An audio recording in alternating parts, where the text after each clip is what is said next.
Hi guys, welcome to another session. एक brand new act की बात कर रहे हैं। हमारे टॉपिक का ये लास्ट एक्ट है, बहुत इंपॉर्टेंट है क्योंकि बिल्कुल आपके एग्जाम के टाइटल से रिलेटेड है। ये employees provident fund and miscellaneous provisions act 1952। देखो, एम्प्लॉइज प्रोविडेंट फंड ईपीएफ सबको पता है। मिसलेनियस प्रोविजंस क्या है, यहाँ पर बहुत सारे लोगों को इन्फॉर्मेशन इसकी पूरी नहीं होती है, तो इसको अच्छे से पढ़ लेना। स्टार्ट करेंगे लास्ट एक्ट के साथ, अपने दो पार्ट्स में इसको कवर करेंगे। इंट्रोडक्शन देखिए यहाँ पे। सो प्रोविडेंट फंड स्कीम जो है, इस एक्ट के अनेक्ट होने से पहले ही काफी सारी कंपनीज जो है शुरू कर दिया था, क्योंकि एक बेसिक सर्कुलेशन जो है इंफॉर्मेशन की ऑलरेडी होनी शुरू हो जाती है जब हम कोई एक्ट पास करते हैं। और एक्ट तभी ही पास किया जाता है जब उसके लिए कोई रिक्वायरमेंट होती है। अब जैसे अगर यहाँ पे बात करें कि प्रोविडेंट फंड स्कीम जो है, ऑलरेडी कुछ कंसर्न्स ने जो है इस एक्ट के अनेक्ट होने से पहले, अनेक्ट होने का मतलब है कि इस एक्ट के शुरू होने से पहले ही काफी सारी जो कंसर्न्स थी उन्होंने ये शुरू कर दिया था। गवर्नमेंट ने 1952 में इसको एक एक्ट की तरह फ्रेम कर दिया। किसके लिए? ताकि इवेंचुअली क्या मुद्दा क्या होता है हर चीज का, इवेंचुअली हम कंपनीज की बात करें तो उनके जितने भी एम्प्लॉयज हैं उनको हम लोग बेनिफिट प्रोवाइड करा सके, उनका वेलफेयर हो, उनका कल्याण हो। ठीक है। Employees provident funds and miscellaneous provisions 1952 ने बहुत ही इंपॉर्टेंट रोल जो है लेजिस्लेशन में प्ले किया है। ठीक है, जब हम लोग लेबर लॉ की बात करते हैं। क्लियर है, इंपॉर्टेंट है, इसको ध्यान रखना। लास्टली उसने बोला इंट्रोडक्शन में, द एक्ट अश्योर्स, एक्ट हमें क्या सुनिश्चित कराता है या हमें क्या आश्वासन देता है? The essential provident fund. ठीक है, इस एक्ट से हमें यूजुअली हमारी आदत क्या होती है, सिर्फ प्रोविडेंट फंड की तो बात है, लेकिन नहीं, जब टर्म मिसलेनियस जुड़ गई है तो डेफिनेटली और एक्ट्स भी इसमें इंक्लूडेड हैं। सबसे पहले प्रोविडेंट फंड, उसके बाद आता है आपका एम्प्लॉयज का pension scheme and deposit linked insurance in factories and other establishment for the benefits of employees. बहुत सारे स्टूडेंट्स को यही कंफ्यूजन रहती है कि इन तीनों में फर्क क्या है। हम लोग बहुत अच्छे, मैं आपको एक टेबल दिखा रही हूँ, उससे आपको सारी चीजें क्लियर हो जाएंगी। हम यहाँ पे देख लो हमने क्या क्या टर्म्स पढ़ी हैं। पहले नंबर 1 इज एम्प्लॉय का प्रोविडेंट फंड, ये हमने फर्स्ट टर्म पढ़ी है।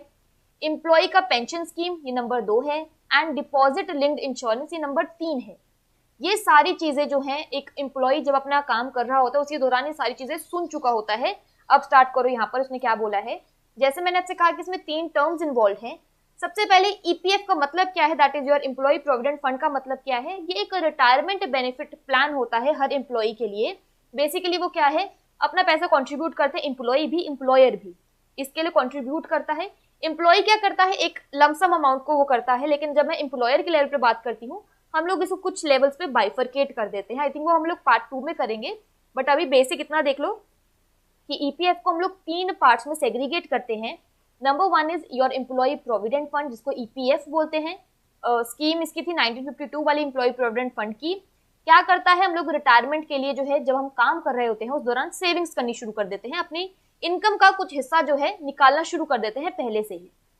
उसके बाद इसमें इन्वॉल्व है, नंबर 1 था एम्प्लॉय प्रोविडेंट फंड, नंबर 2 पे है एम्प्लॉय पेंशन स्कीम 1995, जिसको बोलते हैं हम लोग ईपीएस।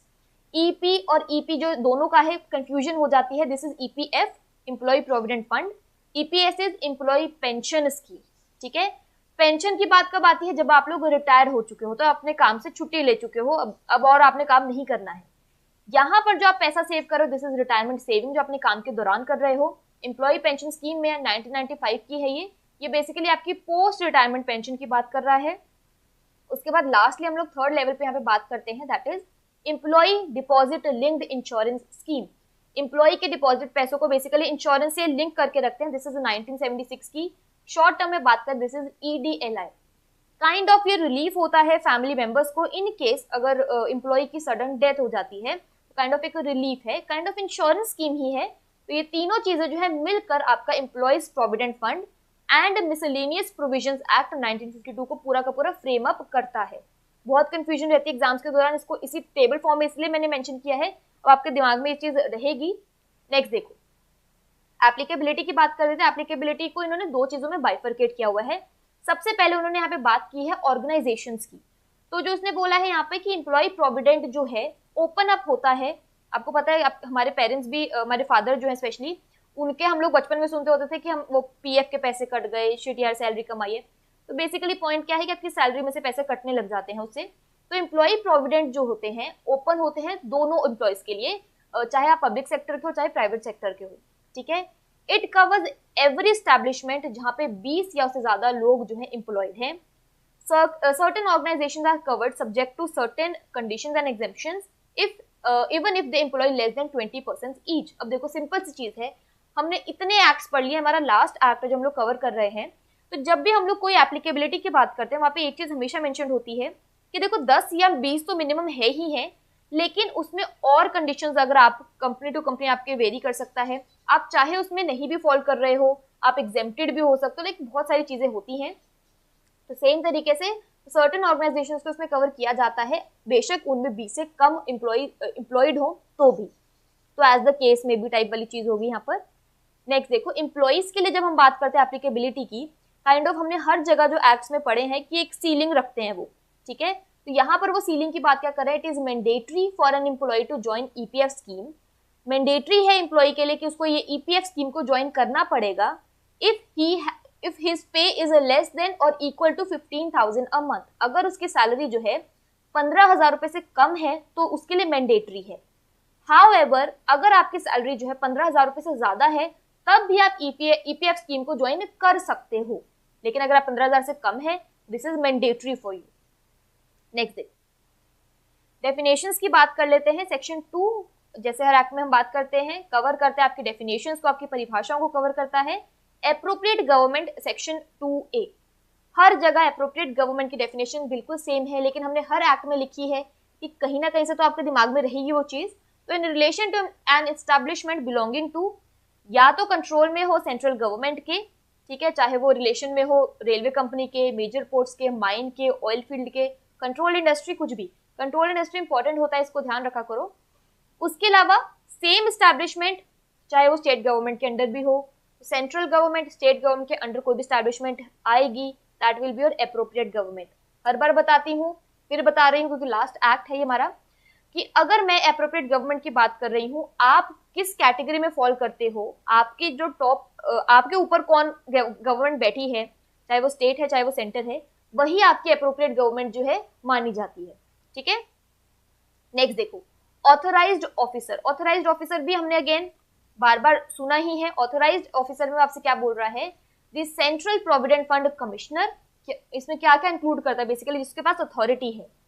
पहला वो हो सकता है आपका सेंट्रल प्रोविडेंट फंड कमिश्नर हो सकता है, आपका additional central provident fund commissioner हो सकता है, डिप्टी पीएफ कमिश्नर हो सकता है, रीजनल पीएफ कमिश्नर हो सकता है, और such other officer as may be authorized by the central government by notification, ठीक है। तो वो कोई भी हो सकता है जो आपका ऑथराइज्ड ऑफिसर हो। सेक्शन 2A में इसको चीज को मेंशन किया हुआ है। नेक्स्ट देखो, बेसिक वेजेस। अब यहाँ पर देखो वेजेस वेरी, हमने इफ यू रिमेंबर हमने जब मैटरनिटी बेनिफिट वाला किया था, वहां पे जब उन्होंने वुमेन रिलेटेड वेजेस की बात की थी तो उसकी टर्म्स बिल्कुल डिफरेंट थी।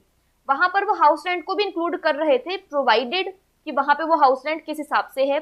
दूसरी चीज वो बोनस को भी इंक्लूड कर रहे थे, लेकिन मैंने आपको स्पेसिफिक वहां पे मेंशन किया था, this is not your normal bonus, वो उनका इंसेंटिव बोनस था, ठीक है, उसी को इंक्लूड करना है। सेम तरीके से यहाँ पे अगर मैं बेसिक वेजेस की बात करूँ तो हम लोगों ने अभी तक जितने एक्ट्स, उसके अलावा मैटरनिटी बेनिफिट के अलावा जितने भी एक्ट्स किए हैं, उनमें जो उन्होंने टर्म्स यूज की हैं वही सेम यहाँ पर भी उसने वैसे ही बोला है बेसिक वेजेस को। तो वो सारी की सारी एमोलमेंट्स जो है आपकी, जो आपके पास जो पैसा आ रहा है, which are earned by an employee while on duty or on a leave or on holidays with wages in either case in accordance with the terms of contract of employment and which are paid or payable in cash to him. सारे के सारे पैसे आपको पता है basic wages में हम लोग हमेशा सैलरी और डीए को इंक्लूड करते हैं, लेकिन यहाँ पे वो क्या कह रहा है कि किस चीज को इंक्लूड नहीं करेंगे। वो आपसे बोल रहा है सबसे पहले कोई भी कैश वैल्यू का कोई अगर फूड कंसेशन दिया तो उसको इंक्लूड नहीं करेंगे।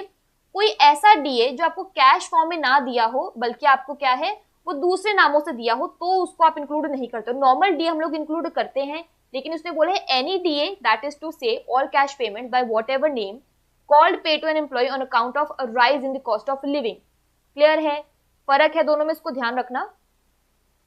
हाउस रेंट अलाउंस को भी हम लोग इंक्लूड नहीं करते हैं। ओवर टाइम, बोनस, कमीशन, कोई इस तरीके का सिमिलर जो उसको एडिशनल दिया गया उसके बेसिक सैलरी से, उसको हम लोग इंक्लूड नहीं करते हैं, ठीक है, ये बहुत बार डिस्कस कर चुके हैं।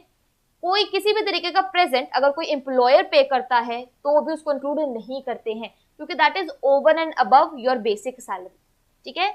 उसके बाद बात करेंगे कंट्रीब्यूशन की। कंट्रीब्यूशन का मतलब है योगदान, सेक्शन 2C में वो बात करता है। कंट्रीब्यूशन का मतलब है कि इस स्कीम के तहत जिसने भी कोई भी कंट्रीब्यूशन की है, ठीक है, एम्प्लॉय के लिए, to whom the insurance scheme applies, जिसके लिए भी वो अप्लाई होती है, जो भी पैसा बेसिकली फंड के लिए दिया गया है, दैट इज योर कंट्रीब्यूशन। ठीक है, तो contribution means a payable in respect of a member under a scheme or the contribution payable in respect of an employee जिसके ऊपर ये इंश्योरेंस स्कीम अप्लाई होती है, तो उसके लिए जो भी पैसा आपने दिया है that is contribution. Controlled industry, controlled industry हमने पहले भी देखा था, आई थिंक फैक्ट्रीज एक्ट में देखा है वो। बेसिकली कंट्रोल्ड इंडस्ट्री का मतलब क्या होता है, वो कंपनीज जो पब्लिक इंटरेस्ट के लिए इंपॉर्टेंट है एंड वो सेंट्रल एक्ट के अकॉर्डिंगली कन्वीनियंट है पब्लिक इंटरेस्ट के लिए, उसको क्या होता है यूनियन कंट्रोल करके रखती है, दैट इज वाई वो कंट्रोल्ड इंडस्ट्री नाम से जानी जाती है। तो any industry the control of which by the union has been declared by a central act to be expedient, मतलब कन्वीनियंट हो इन द पब्लिक इंटरेस्ट। जैसे मैंने आपको एक्सप्लेन किया है वही इसका मतलब है, that is controlled industry, section 2D। Next देखो एम्प्लॉयर, बहुत बार डिस्कस कर चुके हैं, वही सेम यहाँ पे एम्प्लॉयर का मतलब है, सेक्शन 2E में मेंशन्ड है। तो अगर मैं किसी एस्टैब्लिशमेंट की बात करूंगी, फैक्ट्री की बात कर रहे हैं, तो उसका ओनर या ऑक्यूपायर ऑफ द फैक्ट्री, जिसमें हम लोग इन एजेंट को भी इंक्लूड करते हैं ऑफ सच ओनर या ऑक्यूपायर, ठीक है। या फिर अगर कोई डिसीज्ड ओनर या ऑक्यूपायर है तो उसका लीगल रिप्रेजेंटेटिव भी हम लोग इसमें इंक्लूड करते हैं। क्लियर है, मैनेजर को भी हम लोग इंक्लूड करते हैं अगर उसको प्रॉपरली जो है यहाँ पर ऑथराइज किया गया है तो। नेक्स्ट देखो, उसके बाद उसने बोला है इन चीजों के अलावा वो पर्सन जिसका जो है इवेंचुअल अल्टीमेट कंट्रोल है, अथॉरिटी है उसके पास, जितने भी एस्टैब्लिशमेंट के जितने भी अफेयर्स हैं या उनके जितने भी मुद्दे हैं उन पे कंट्रोल करना है, अगर उसके पास अल्टीमेट कंट्रोल है तो वो हमारा एम्प्लॉयर कंसीडर किया जाता है।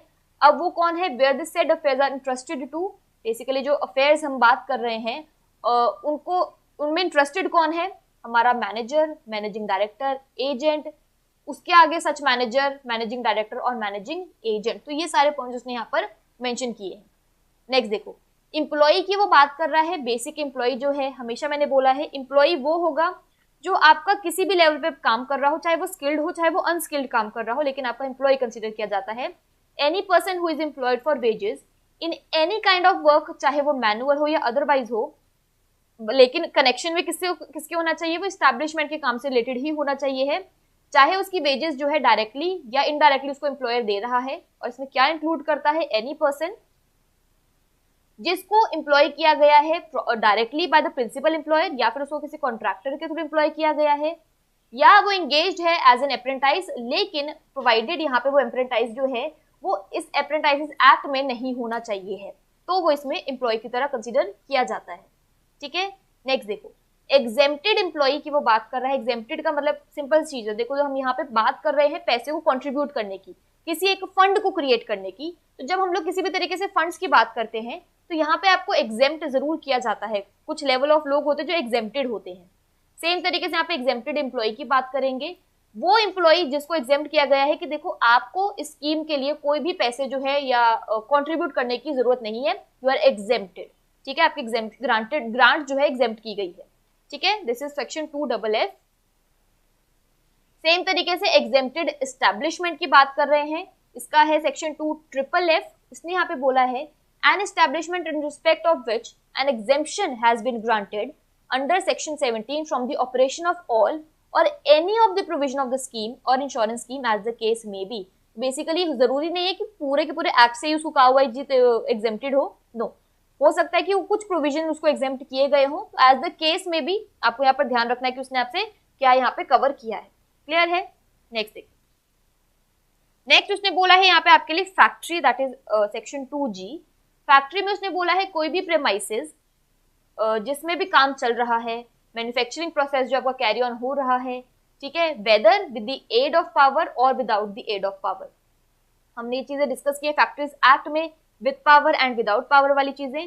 फैक्ट्री का मतलब है जहां पर इवेंचुअली आपका मैन्युफैक्चरिंग प्रोसेस जो है चल रहा है, दैट इज योर फैक्ट्री, चाहे उसमें पावर है या नहीं है। पावर का मतलब यहाँ पे बिजली से है कि विद और विदाउट वाला केस है यहाँ पर। नेक्स्ट देखो, फंड की वो बात कर रहा है, फंड का मतलब यहाँ पे प्रोविडेंट फंड से है, not your any sort of cash money या कुछ ऐसा, प्रोविडेंट फंड, प्रॉपर फंड की बात कर रहा है वो यहाँ पे। This is section 2H।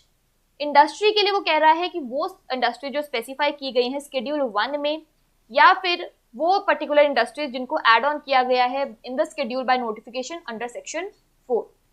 देख लेंगे, आगे कंटिन्यू करेंगे इसको। मैन्युफैक्चर और manufacturing process, if you remember factories act में मैंने आपको एक एन नंबर ऑफ लिस्ट बताई थी, यहाँ पे तो बिल्कुल एक क्रक्स बताया है। तो मैन्युफैक्चरिंग प्रोसेस क्या है, वो हर प्रोसेस जिसमें हम लोग किसी भी तरीके से कुछ मेकिंग कर रहे हैं, ऑल्टरिंग कर रहे हैं, रिपेयरिंग कर रहे हैं, ऑर्नामेंटिंग कर रहे हैं, ठीक है, फिनिशिंग कर रहे हैं, packing, oiling, washing, cleaning, breaking up, demolishing, हर तरीके से जिसमें बेसिकली वो इवेंचुअली चीज को हम लोग सेल आउट कर देंगे, उसको यूज कर देंगे, उसको ट्रांसपोर्ट कर देंगे, डिस्पोज ऑफ, किसी भी तरीके से अगर कोई काम चल रहा है, that is your manufacturing process. Member का मतलब है यहाँ पे उस फंड का मेंबर होना चाहिए है। तो यहाँ पे टर्म्स देखो अकॉर्डिंगली, अगर वो फंड की बात कर रहा है तो डेफिनेटली वो एक्ट के हिसाब से प्रोविडेंट फंड की बात होगी, मेंबर की बात कर रहा है तो डेफिनेटली वो फंड का ही मेंबर होगा, तो अकॉर्डिंगली टर्म्स चेंज हो जाती है as per the act. Occupier कौन है, जिसके पास अल्टीमेट कंट्रोल है कंपनी के अफेयर्स का, या फिर जहां पे वो basically where the set affairs are interested to a managing agent, such agent shall be deemed to be occupier of the factory. जहाँ पे वो बोल रहा है कि ये इस तरीके के जितने भी अफेयर्स हैं वो मैनेजिंग एजेंट को सौंपे गए हैं, तो इस केस में ऑक्यूपायर कौन हो जाएगा, वो मैनेजिंग एजेंट हो जाएगा, ठीक है। नेक्स्ट देखो सुपर एनुएशन, बहुत बार हमने डिस्कस कर लिया हमने टर्म सुपर एनुएशन, मैंने हर बार आपको बताया है कि वो टर्म या आपकी वो एज जो आपकी कॉन्ट्रैक्ट में मेंशन की गई है एंड आपने वो अटेन कर ली है, तो सुपर एनुएशन की एज को अटेन करने के बाद आपको उस ऑफिस को वेकेट करना पड़ता है। यहाँ पे देखो उसने इस एक्ट के हिसाब से टर्म्स क्या लिखी है, in relation to an employee who is the member of pension scheme means the attainment by the said employer of the age of 58 years. अगर मैं इस पर्टिकुलर स्कीम की बात करूं तो अगर आप एक पेंशन स्कीम के मेंबर हो एंड आपने इस एक्ट के हिसाब से एज अटेन कर ली है 58 ईयर्स की, तो आपके सुपर एनुएशन की एज आ चुकी है। नेक्स्ट देखो कॉन्ट्रीब्यूशन।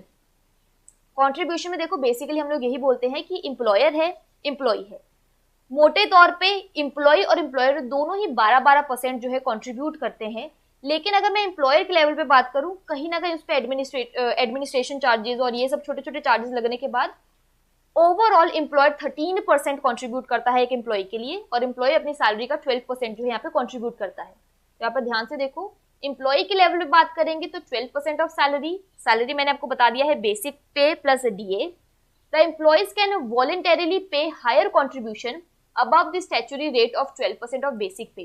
देखो 12% एक स्टैचुरी मतलब एक वैधानिक दर है जो आपको मिनिमम पे करनी ही करनी है, लेकिन एक एम्प्लॉय वॉलंटरीली भी एक्स्ट्रा पैसा जो है पे आउट कर सकता है। आई थिंक हम लोग पार्ट 2 में मैंने पूरा एक टेबल बनाया है केसेस के साथ, तो वो हम लोग अच्छे से स्टडी कर लेंगे। बट आपको ध्यान रखना है कि जरूरी नहीं है कि 12% है तो 12% ही करना है, इसको आप वॉलंटरीली इंक्रीज कर सकते हो, डिक्रीज नहीं कर सकते लेकिन इंक्रीज डेफिनेटली कर सकते हो। और अगर आप इस तरीके से अपनी मर्जी से एक्स्ट्रा पैसा कंट्रीब्यूट करते हो अपने पीएफ के लिए, तो इसको हम लोग बोलते हैं this is called contribution towards your voluntary provident fund BPF which is accounted separately, ठीक है। ऑल्सो ये जो बीपीएफ होता है इसको टैक्स फ्री इंटरेस्ट भी मिलता है, ठीक है, डेफिनेटली एक एक्स्ट्रा बेनिफिट है यहाँ पर। नेक्स्ट देखो एम्प्लॉयर के लिए भी अगर बात करें तो एम्प्लॉयर भी जो है एम्प्लॉय की सैलरी का 12% जो है कंट्रीब्यूट करता है। उसके अलावा इन केस ऑफ एस्टैब्लिशमेंट्स जहां पर 20 से कम लोग हैं और meet certain conditions as notified by EPFO, the contribution rate for both employ and employer is limited to 10%। अब उसने यहाँ पे मेंशन कर दिया है कि इन केस आपके पास जो नंबर ऑफ एम्प्लॉयज एम्प्लॉयड जो है 20 से कम है, हमने अभी पढ़ा है कि एप्लीकेबिलिटी में वो यही बोलता है कि 20 से ज्यादा एम्प्लॉय होंगे तो आपको ये मैंडेटरी करना ही पड़ेगा।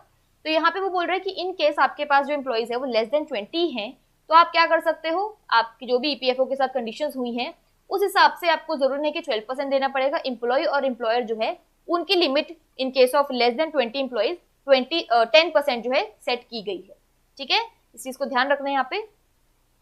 Next establishment to include all departments and branches, तो यहाँ पे वो सेक्शन 2A में इन्होंने स्पेसिफिकली बनाया गया है इसीलिए कि कोई डाउट ना हो, इसलिए वो डिक्लेयर कर देते हैं कि हर एक डिपार्टमेंट्स को ब्रांचेस को जो है यहाँ पे आपको एस्टैब्लिशमेंट में एक क्रिएट करके रखना पड़ेगा, जैसे हमने फैक्ट्रीज एक्ट में बात की थी कि आप किसी भी चीज को छोड़ नहीं सकते हो।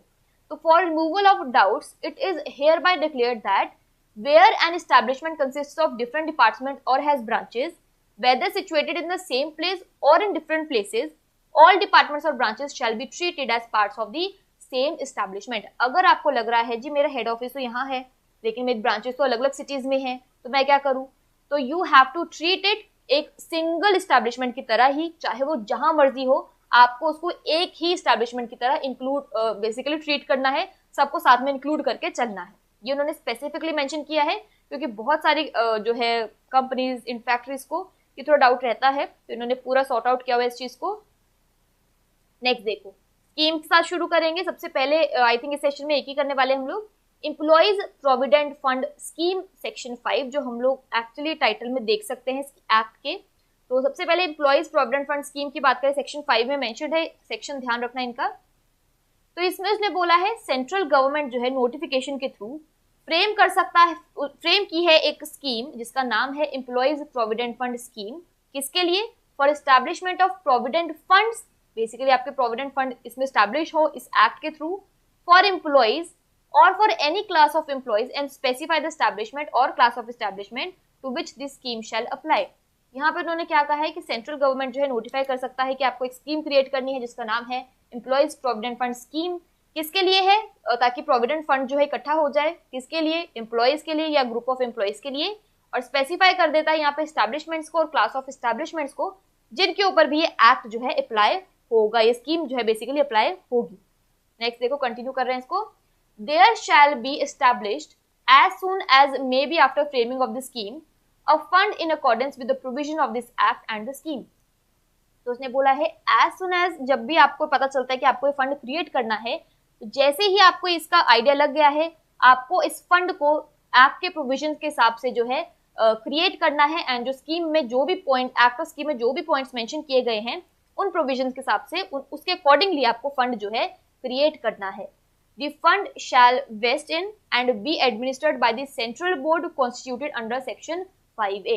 बेसिकली इस फंड में जो भी पैसा आपके पास होता है उसको एडमिनिस्टर कौन करेगा, इसको प्रशासित कौन करता है? इसको प्रशासित करता है आपका सेंट्रल बोर्ड जो सेक्शन 5A में मेंशन्ड है। तो इसको भी एक बार देख लेते हैं, सेंट्रल बोर्ड को भी। तो सेंट्रल बोर्ड सेक्शन 5A आपसे क्या बोलता है?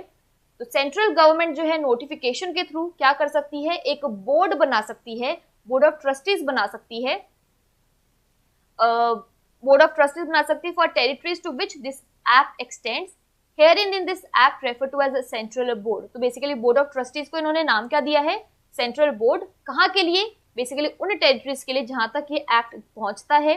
कंसिस्ट करेंगे इसमें नेमली मेंबर्स कौन से इन्वॉल्व हैं, वही basic chairman and vice chairman जिनको सेंट्रल गवर्नमेंट अपॉइंट करेगा। सेंट्रल प्रोविडेंट फंड कमिश्नर होगा। Not more than 5% appointed by 5 persons appointed by the central government from amongst its officials। ठीक है, 5 ज्यादा नहीं होने चाहिए हैं।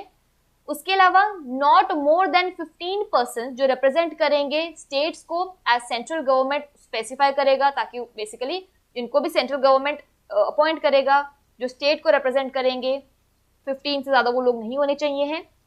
10 persons representing employers of the establishment to which the scheme applies, appointed by the central government after the consultation with such organization of employers as may be recognized by the central government in this behalf।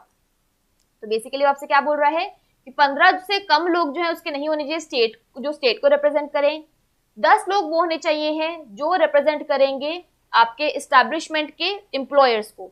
तो ये कौन decide करेगा? ये भी central government decide करेगी। जो employers की organisation होती है उनके साथ डिस्कस करके उनको जो लगता है बेस्ट होंगे, जो हमें रिप्रेजेंट कर सकते हैं, तो 10 लोग वहां एम्प्लॉयर्स के साइड से होंगे। आगे देखो, उसी सेम तरीके से 10 लोग होंगे एम्प्लॉयज की साइड से। अपॉइंट कौन करेगा? Central government. किसके थ्रू? जो एम्प्लॉयज की ऑर्गेनाइजेशन होती है उनके थ्रू, जो उनको लगता है बेस्ट रिकॉग्नाइज्ड ऑर्गेनाइजेशन है, उनसे जो है सलाह मशवरा करके, जैसे एम्प्लॉयर्स के लिए 10 लोग हैं वैसे ही सेम तरीके से एम्प्लॉयज के भी 10 लोगों को यहाँ पे अपॉइंट किया जाता है जो उनको रिप्रेजेंट करेगी।